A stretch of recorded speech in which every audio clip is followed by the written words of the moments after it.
Welcome to the only wrestling podcast that covers the WWE developmental system from its inception to modern day. From OVW to MCW, the HWA, Deep South, FCW, and much more. Hosted by Brian Asbury and Mortimer Blankenship. Now let's dive into what could have been, what should have been. Welcome to Developmentally Speaking. Hey, before we get in this episode, can you do us a favor? Will you go ahead and subscribe to the channel? Will you ring that notification bell? And if you would, give this video a like. Well, enough of that mumbo jumbo. Let's get to the episode. Let's talk developmentally speaking, glow up, and connecting through wrestling. Hey everybody, I'm Morty. And I'm Brian. And on today's episode of Developmentally Speaking, we have Thomas Santell, formerly known as Antonio the Promise Thomas. Thomas, how's it going? It's going great. Just getting ready for Christmas with a little one, and just getting ready for a couple weeks to start coaching again. So we'll talk about that, but excited for a lot of stuff. Fantastic. Well, let's get down to the nitty-gritty. The first question I ask everybody is, what made you want to get into professional wrestling? Just seeing, just comic book characters come to life, and like seeing Hulk Hogan, seeing all the action figures, guys like Sting or the Ultimate Warrior or the Road Warriors caught your attention. But then I really started to like, the Ricky Steamboats, the Ted DiBiase's, Shawn Michaels, Savages, Four Horsemen, so all that stuff, and just been a fan ever since. Larger than life characters. That's absolutely the thing that grabbed me as a kid that made me love wrestling, for sure. Yeah, it's what's I don't want to say missing, but I think you can never have enough of those. So today, and I think people lose sight of that sometimes. So the more larger than life characters we can have, the more people that stand out when you see them or hear them speak, and see them work, I think is a good thing. Mm-hmm. Couldn't agree more. I do believe that is missing with a lot of today's wrestling, because growing up, like you said, Sting, Ultimate Warrior, Hulk Hogan, there's just not. There's none of those today. It'd be, obviously it's a different time and everything, and but yeah, it'd be nice. You got a couple of those. You got your Wardlows. I think Will Hobbs could be a guy like that, but it's just different. And wrestling evolves, and it's not a good thing or a bad thing. It's just a personal preference. It'd be pretty badass to have a team like the Road Warriors or Demolition today. Mm-hmm. Oh yeah. So where did you train at to start your journey here? Killer Kowalski's, and then trained with Steve Bradley, who's another developmental guy down in Memphis and Puerto Rico. And then 2004, got to OVW, trained under Lance Storm and Danny Davis, and learning under Cornette, and just kind of snowballed from there. Trained in Japan, lived in Japan, and wrestled there from 2008 to 2010, off and on, and also trained under Dr. Tom Pritchard, obviously, who was the head of talent when I got signed, head of developmental talent when I got signed. Trained under Les Thatcher, another former developmental trainer, and so that's the most of it. But mostly it was Kowalski's, Steve Bradley, Lance Storm. How intense was it training with Killer Kowalski? He didn't get, this was 2001, so he wasn't actually training us, but he would get up, he'd watch, he was there at every practice, he'd sit in the corner with his jar of pickle juice and get up and demonstrate holds and If he saw something he didn't like, or if he thought it was the shits, he'd say do it again, or he'd come up and demonstrate it, and everyone would stop. And uh, it was great. It's Killer Kowalski. He's Hmm. telling you how to do this or take this bump. So How did the developmental deal come about? just Dr. Tom called me and said, could I be at TV in a couple weeks? And I'd never been before, and had a dark match with John Walters, who I'd worked with up here in the Northeast. Oop,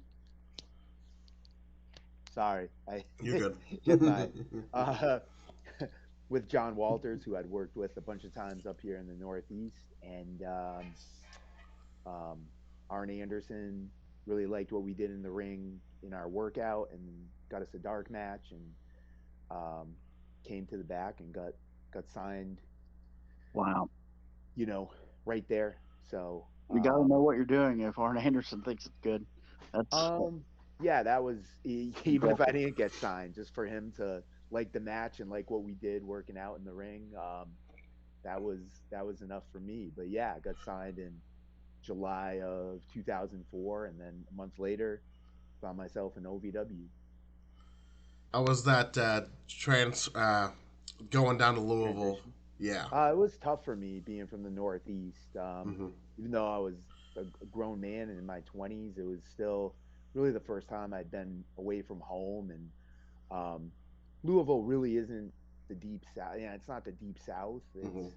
Um, but it was just a different, much slower night. People are much nicer, and you miss the comforts of home. So it was a big transition. I got hurt a lot, which had never really happened to me.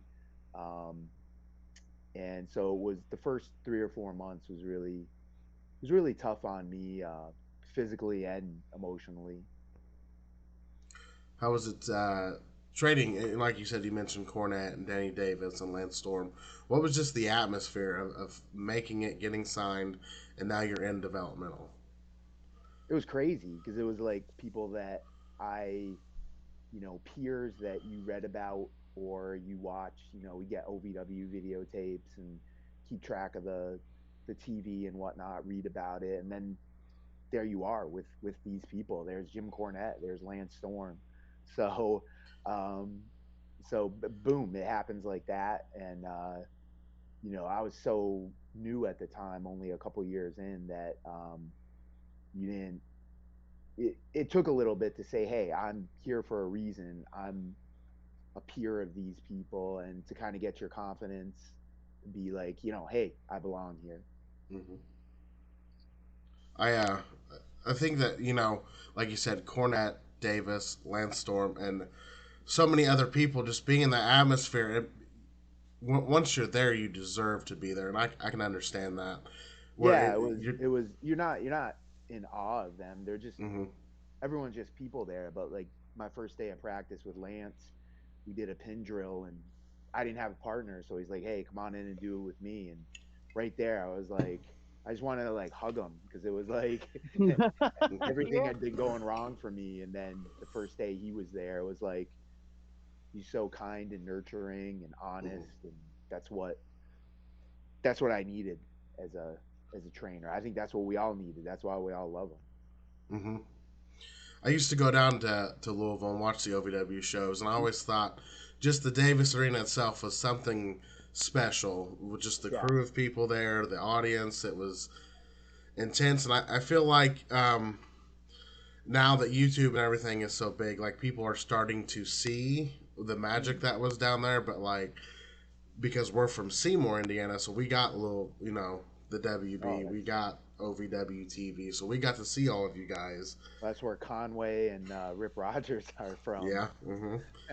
And so we got to see all you guys grow and develop into who you were, and that was the whole purpose of this podcast. Was it's you're not defined by just your main roster run. It's the Sure. journey through developmental, and that's And that. you're not even defined by what you do on the Hmm. main roster. Like I've had a whole career.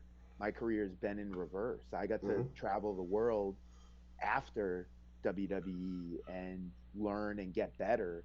So um, back when I got signed, so many people were like, it's got to be WWE or nothing, or main roster or nothing. And that's absolutely not the case. There's a whole, you know, WWE's just, yeah, it's the biggest company in the world. It's McDonald's, it's Coke, but there's a lot of other companies out there, and there's a lot of other places to go and learn. And for me, it was always just about getting better Mm-hmm. and not having to have a real job. So yeah, it was WWE was your dream, but um, there's a whole world of wrestling outside of there. So I do feel like that was the perception back then, was WWE or nothing, and now you can see the like. I don't know if it's just because the internet's bigger, or but there's like you were saying, there's options everywhere to continue your craft. And I think before, like, you would get signed that like they wanted to see you like in Japan and Mexico, and like I think that was the perception for some people. And now you have like this whole world where you can just go. It's so accessible now to Right. go Yeah. overseas. Before in the early 2000, mid 2000s, there was Ring of Honor, and then there was, you had like your Jersey All Pros, and your kind of your more hardcore fan bases were few and far between, but it was a lot of carny stuff, where you'd have, and not that that's a bad thing, but you would have the spot shows with like a Hacksaw Jim Duggan as the main event and Mm-hmm. whatnot. And those are fun. Those are always fun shows to do. But that was really it. And then you had the other extreme, which was like ROH, or your kind of niche hardcore. And then Mm-hmm. PWG kind of came along later in the 2000s. I think I think around that time, 05, Mm-hmm. 06, I think it started to get popular. But yeah, so now there's pretty much something for everybody. I think it's too accessible. um, you know.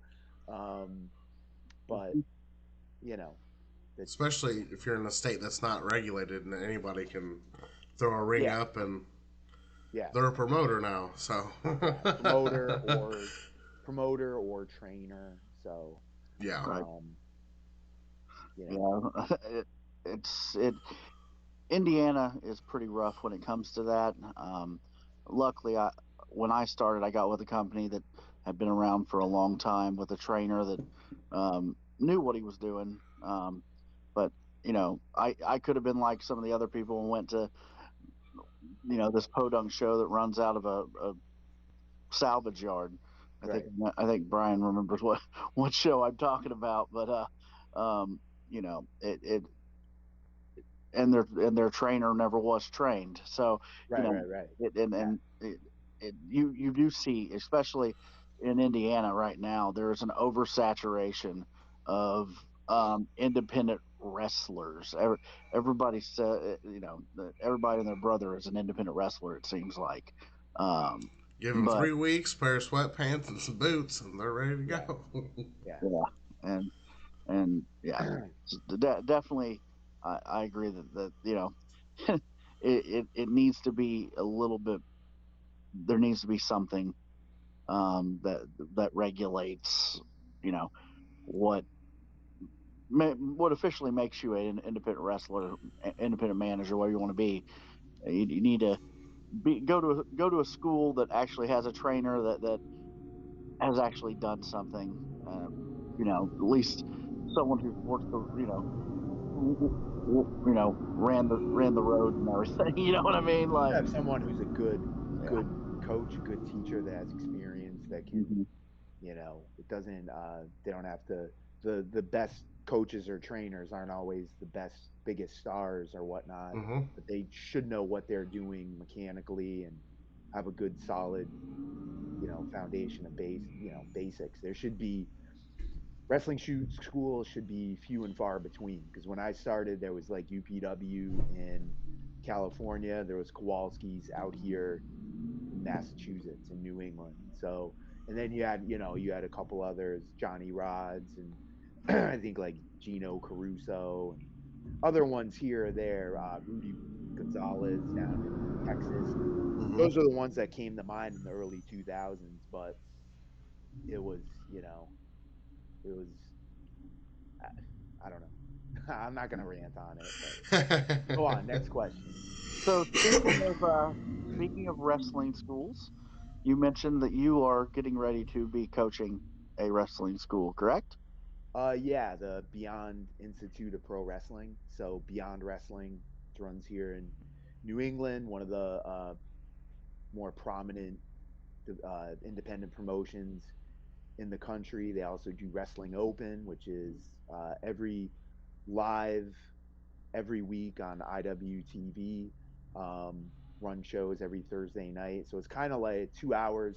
It's kind of like a modern day OVW where um, giving young guys and girls a chance to develop and get those reps in front of a camera, in front of the TV. So, yeah, myself, I started at Beyond 3 years ago as Thomas Santell, and um, met my wife through there. She's not a wrestler, but she came to a show for the first time, and so Beyond has given me so much, and I love working there, love Wrestling Open, and want to give back.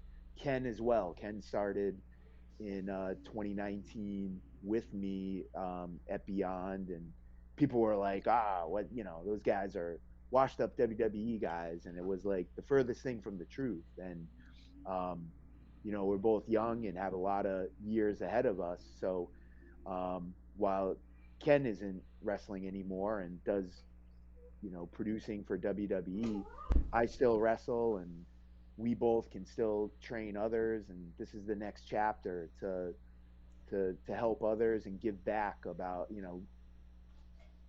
and relay the things that we've learned and the things that we've talked about in this show.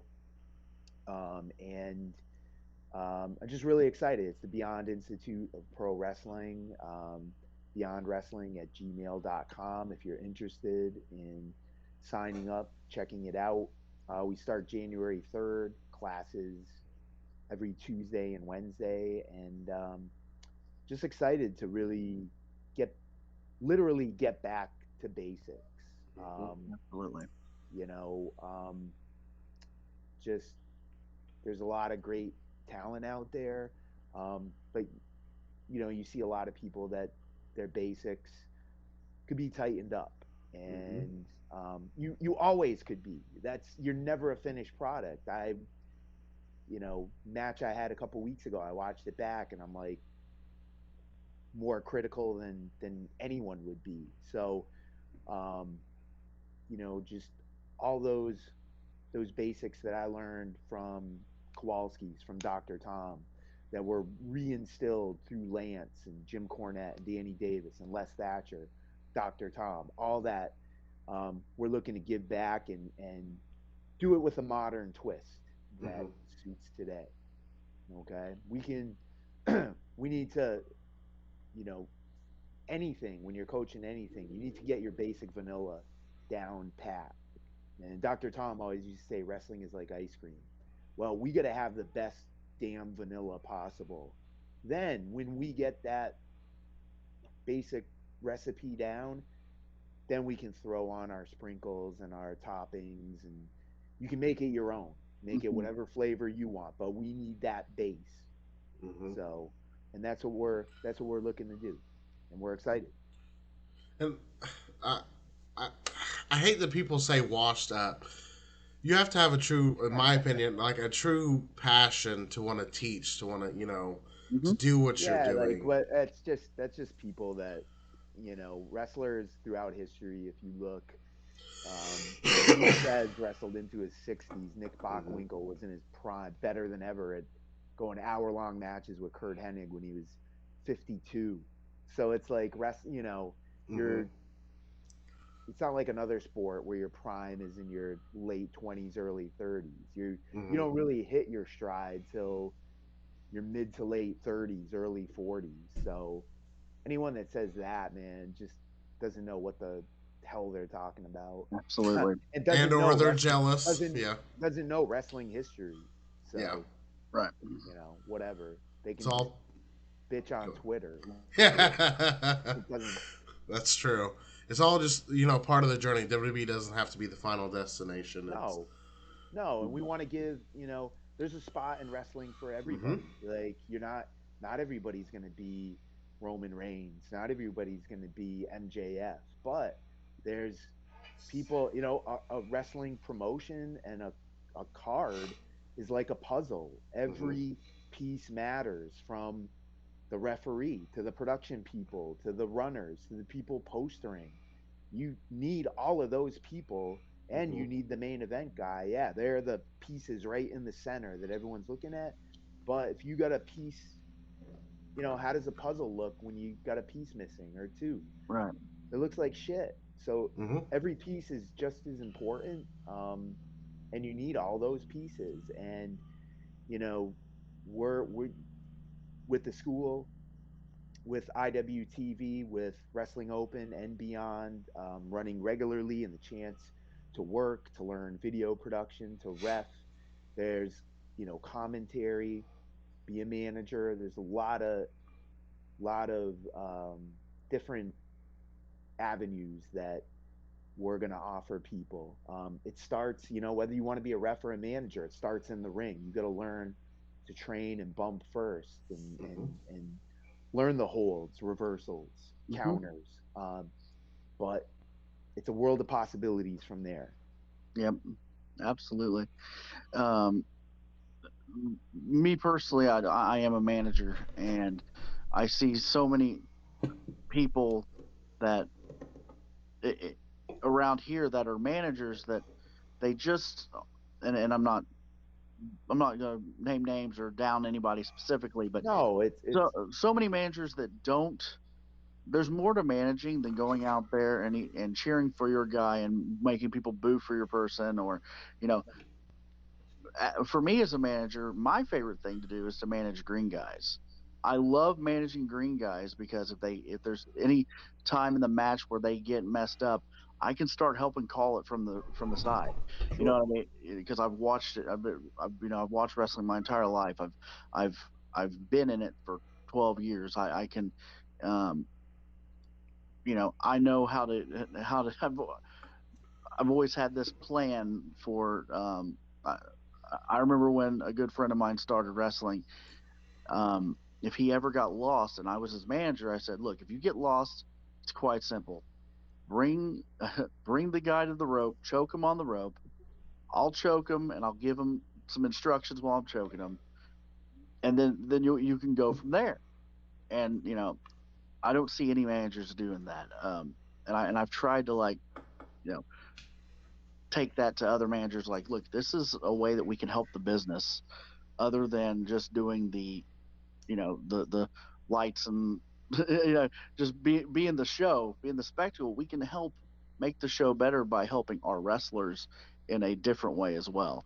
And Yeah, like you said, everybody on the show has a part, from the runners um, to the refs to the listen. I've OVW. The wrestlers would set up the ring. yeah.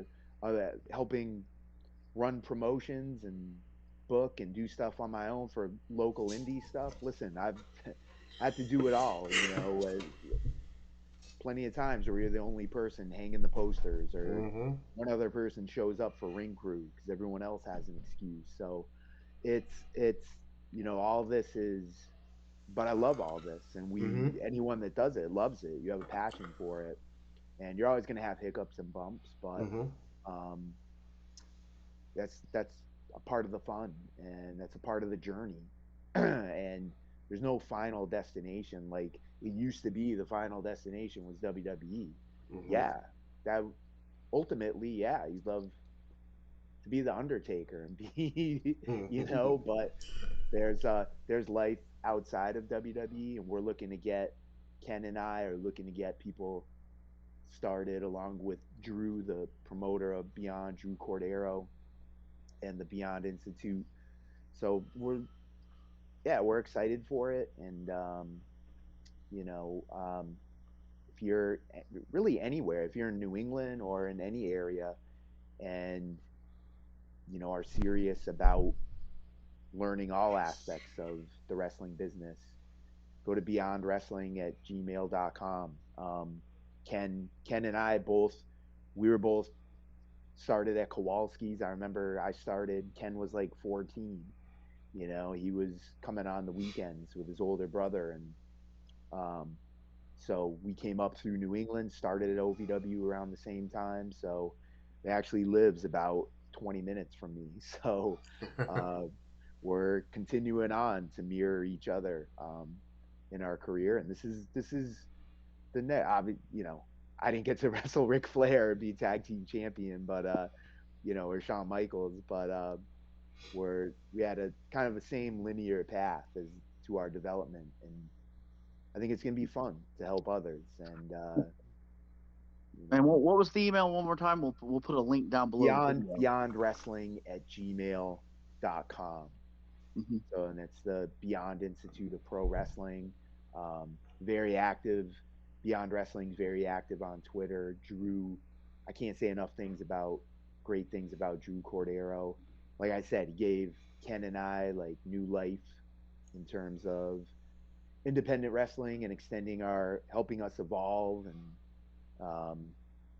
you know, not, not be a cheerleader or not be a heartthrob, So, um, so yeah, check it out, beyondwrestling@gmail.com.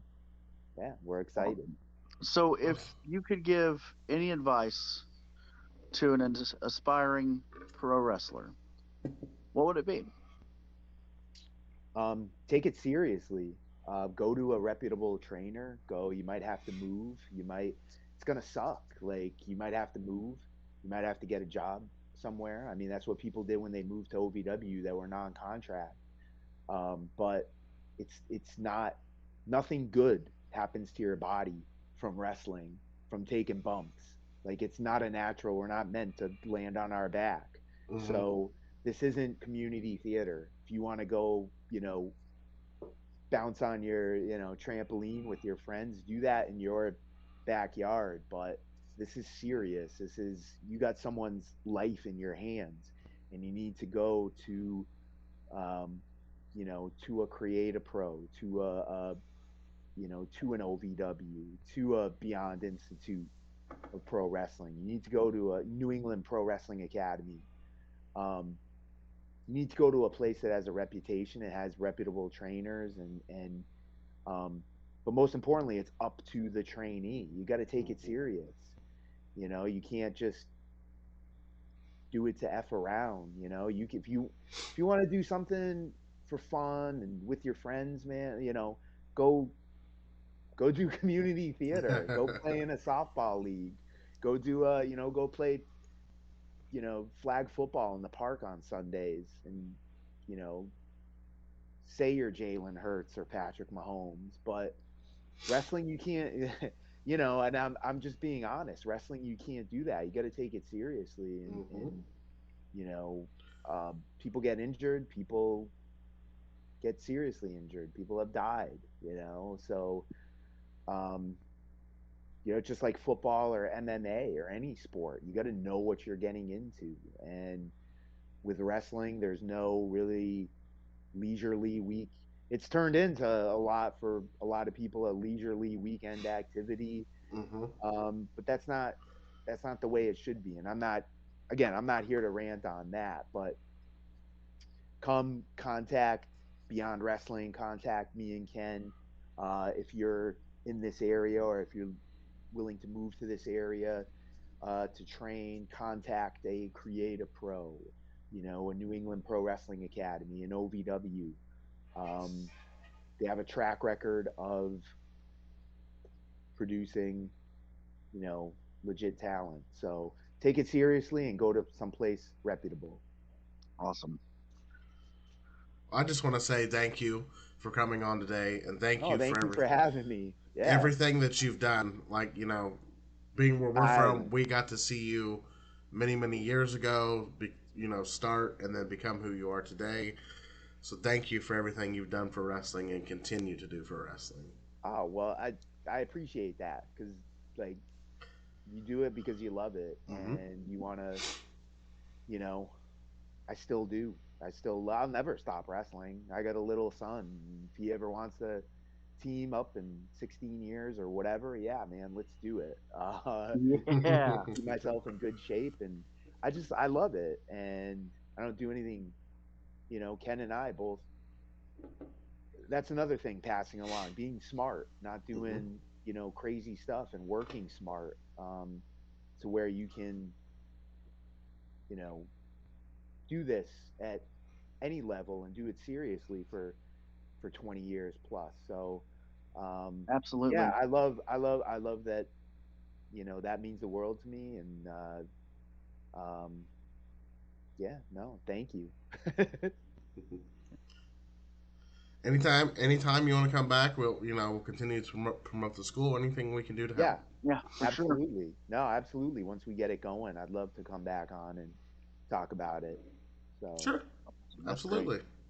Well, thank you all so right. much, and Thank you guys. hope you have a great day. Thanks. All right. Thank you guys. Have a great holiday. You You too. too. Take care.